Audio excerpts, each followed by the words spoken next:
Bonjour à tous, bienvenue dans cette nouvelle vidéo, j'espère que vous allez bien. Aujourd'hui on va parler dashcam et plus particulièrement du mode sentinelle de la Tesla. J'en profite aussi pour retirer ma clé USB avec laquelle j'ai perdu quelques événements parce qu'elle n'était pas assez rapide en écriture. À la place je vais utiliser un disque SSD qui sera bien plus adapté. Et je mets ça dans un petit boîtier hub qui m'a coûté 17 € sur AliExpress. Ça me permettra aussi d'avoir plus de ports USB parce qu'une fois qu'on a un disque pour la dashcam plus un téléphone qui recharge, les deux ports USB sont pris. Donc là j'aurai 5 ports en tout. Donc par contre ce que j'avais pas vu c'est que par rapport à la photo AliExpress, leur disque USB en fait c'est un disque de plus petite taille que ce que j'ai chez moi en 2 pouces et demi. Donc je l'ai fait rentrer au chausse-pied en démontant l'adaptateur USB vers SATA. Donc c'est malgré tout pas impossible de mettre un disque traditionnel SATA 2 pouces et demi d'ordinateur portable à l'intérieur de ce petit hub. Si vous n'en avez pas et que c'est un achat que vous pensez faire, il y a le disque dur SSD Samsung portable T5 qui est un très bon compromis et qui lui est à la bonne taille pour rentrer dans ce genre de petit boîtier. Je m'attarde pas plus longtemps sur ce hub, hein, c'est pas l'objet de la vidéo. Surtout qu'après coup, j'ai vu que c'était exactement le même que Nuage Magique a présenté dans une de ses vidéos. Donc si vous êtes intéressé, allez la voir.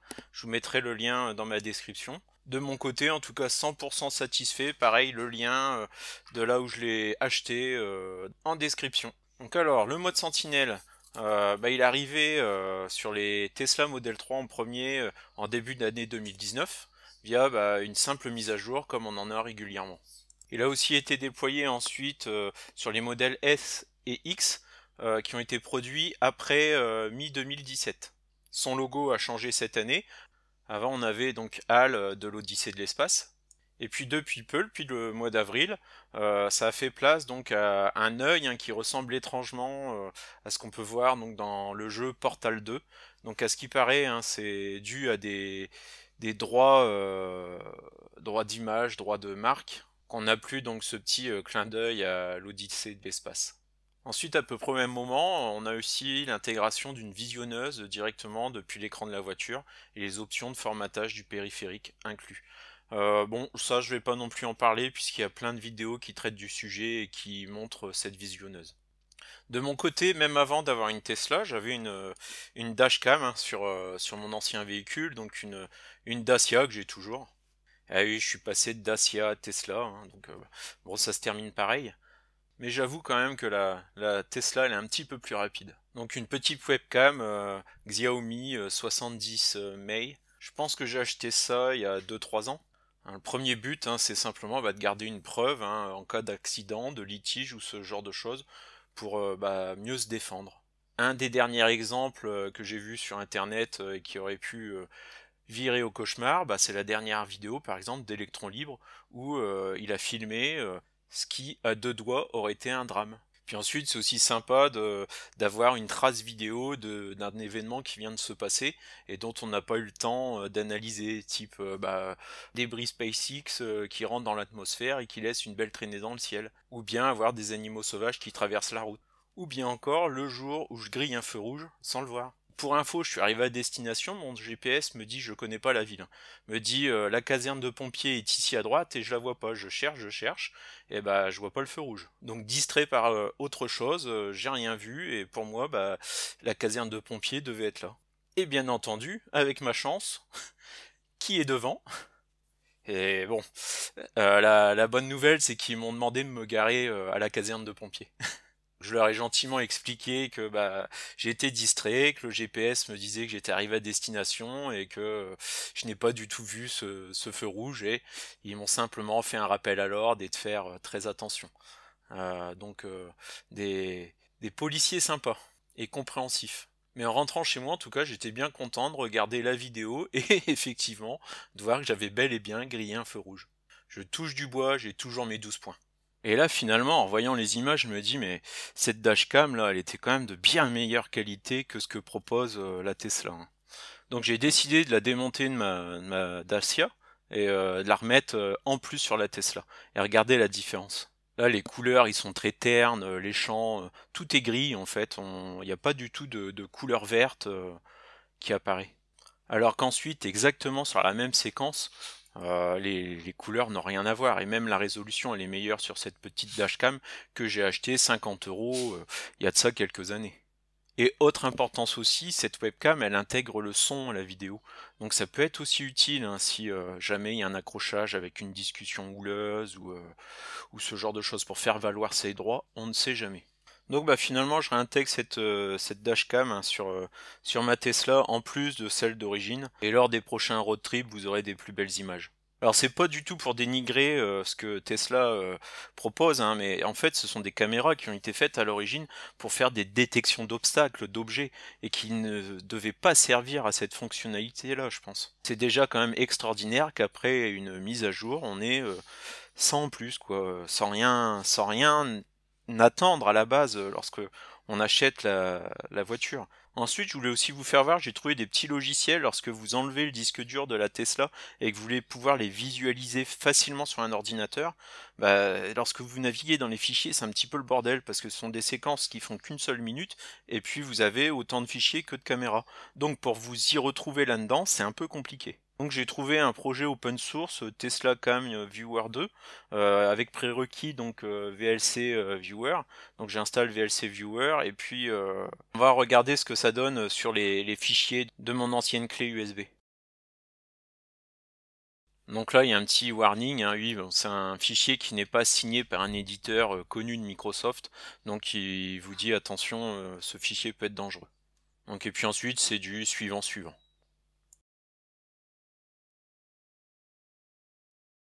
Donc on lance ce petit logiciel et puis on parcourt la clé jusqu'à la destination des fichiers Sentry Mode. Automatiquement, bah, on a les 4 fichiers correspondant aux 4 caméras qui sont lus automatiquement. Donc c'est pratique, on a aussi les boutons pause, ralenti, donc vitesse de lecture, on peut aussi accélérer en vitesse 5x hein, pour avancer vite au niveau de la source vidéo pour ne pas regarder les 10 minutes qui ont été enregistrées parce que lorsque le mode sentinelle s'active, et bah, il faut se taper les 10 minutes pour voir où est l'événement. Bon, maintenant il y a un petit curseur qui s'affiche et d'ailleurs il y a aussi dans le logiciel le petit curseur qui a déclenché l'enregistrement. Donc souvent, hein, là, ce que je vous fais voir, là, bah, c'est ce qui me fait peur, moi, les coups de portière. Donc cette fois-ci, c'est bon, tout va bien. Bon, je découvre un peu avec vous le logiciel, hein, et bah, franchement, c'est pas mal, hein, c'est sympa comme interface.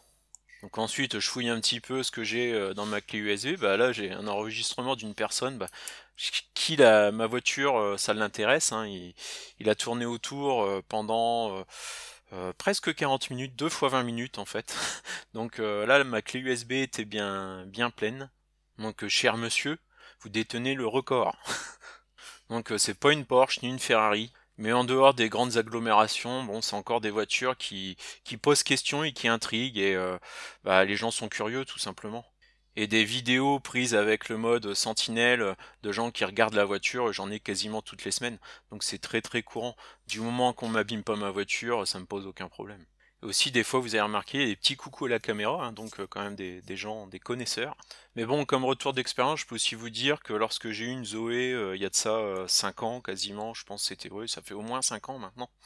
On n'en voyait pas beaucoup et les gens avaient les mêmes attitudes face à la Zoé qu'ils l'ont aujourd'hui face à la Tesla. Bien que la Zoé, j'avais plus de dialogue constructif, dire bah, comment ça marche, où on peut se brancher, quelle autonomie.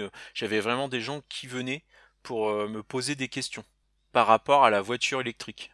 Que là, côté Tesla, c'est plus la fascination et penser que la voiture conduit tout seul, que c'est le futur, etc. Bon, il y a un petit peu de vrai dans tout ça, mais il faut quand même relativiser, et puis on est encore loin de la conduite 100% autonome.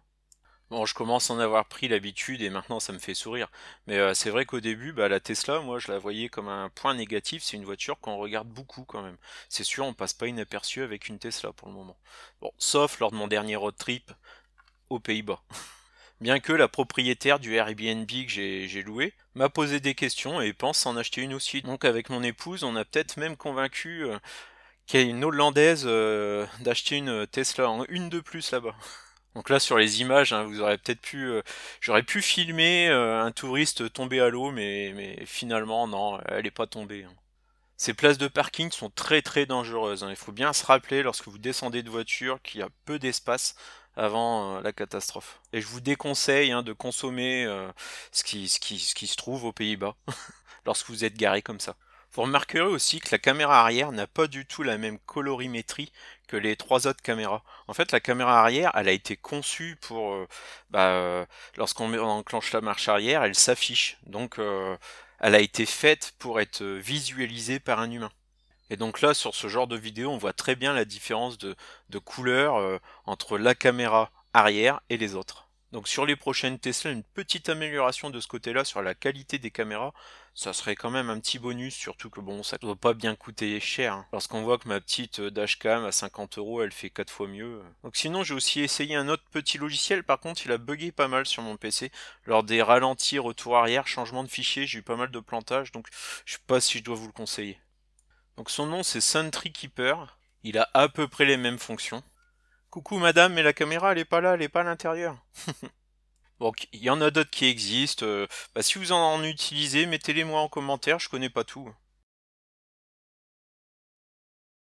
Bon, du coup ça m'a donné envie d'aller jeter un œil sur internet de ce qui avait déjà été capturé par une Tesla. Et très honnêtement, la plupart du temps, ce sont des choses qu'on n'a pas envie que ça nous arrive à nous, hein. Mais bon, malheureusement, ça peut arriver et vous aurez toujours une preuve vidéo avec peut-être un visage, une plaque d'immatriculation pour pouvoir porter plainte. Parce que malheureusement, on est dans une société où il y a des gens qui prennent la fuite et qui n'assument pas leurs responsabilités. Donc là, vous avez vu comme c'est facile, hein, de casser un carreau et de prendre le contenant, un sac à dos qui traîne dans la voiture. À savoir que la petite webcam que j'avais avant, même si vous n'avez pas de Tesla, hein, elle se déclenche aussi, hein, en cas de brutalité ou genre de choses. Par contre, il n'y a qu'une caméra, c'est à l'avant. Bon, ensuite là sur un autre registre, hein, le registre gros dégueulasse, l'homme qui pisse contre sa voiture, enfin j'espère que c'est sa voiture, et qui en plus n'avait même pas terminé et fini dans son pantalon. Bravo. Donc ensuite, moi j'ai aussi vu d'autres vidéos que je vous ai pas mis au montage, hein, parce que là on voit tout l'appareil bien de face contre la Tesla. J'espère ne jamais voir ça en vrai sur mon disque SSD. Ah, donc là, qu'est-ce qui se passe là? Bon, la portière s'est passée, pas de rayure, impeccable, hein. Donc à mon avis, elle va sûrement accrocher avec sa grosse voiture, hein, c'est ça? Eh ouais, c'est ça, voilà. Donc on accroche bien. Oui, aïe aïe aïe aïe aïe aïe, ça va pas continuer quand même. Non, elle rebraque, ouais, bon. Maintenant, je pense que, à mon avis, il y a une belle trace sur la voiture quand même, hein. Donc bah ouais, quand ça arrive, vive la dashcam. Ensuite, elle finit par partir quand même, ouais. Ouais, ouais bah oui, bien vu. Oui. Elle est partie. Délit de fuite.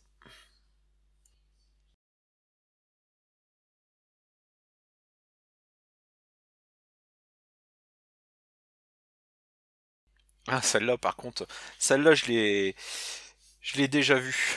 Et elle me fait bien rire. Enfin, elle me fait bien rire. Je pense qu'il y a aussi un coup, hein, sur la portière. Mais regardez comment le mec, il va sortir de sa voiture. Bon, déjà, il n'y a pas beaucoup de place, donc forcément, il touche et il force un petit peu, c'est jamais bon. Et là, il est quasi coincé, en fait. Il y a un moment où on dirait il va basculer, il va se casser la figure. Je remets un peu en arrière. Voilà. Là, ouais, ce moment-là, là. Ah, ah, ah, le moqueur. Bon, après, ça serait ma voiture à côté, je rigolerais pas. Bon allez, j'arrête là, sinon ça peut durer des heures. Donc bah vous n'avez qu'à taper Sentry Mode sur YouTube, sur Google, n'importe où et dès comme ça vous en trouverez à l'appel. Merci encore une fois d'avoir regardé cette vidéo. J'espère qu'elle vous a plu. J'ai essayé de pas non plus montrer exactement la même chose que toutes les vidéos qui parlent du mode sentinelle, c'est-à-dire présentation du viewer de la voiture, expliquer quand ça se déclenche, etc. Des vidéos comme ça, il y en a des dizaines, vous n'aurez pas de mal pour les trouver. Par contre, le petit côté viewer PC, j'en ai pas vu des masses passer, hein, j'en ai même pas vu du tout. Bon, j'ai pas trop cherché non plus. J'espère que c'est pas un sujet qui a été abordé 50 fois non plus. Ah, sinon, désolé, je m'en excuse. Côté petite évolution, bah, j'ai commandé un stabilisateur pour les prochaines vidéos. Si je refais un petit road trip ou ce genre de choses à l'occasion, bah, les vidéos seront mieux et stabilisées. Donc là, ces dernières semaines, j'ai fait plusieurs vidéos, mais bon, c'était les congés, j'ai eu un peu plus de temps, là, ça y est, hein, c'est la reprise du boulot. Du coup, ça sera plutôt une vidéo par mois et pas deux par semaine. Puis bon, il faudrait pas vous saouler à force. Donc encore merci, puis à une prochaine.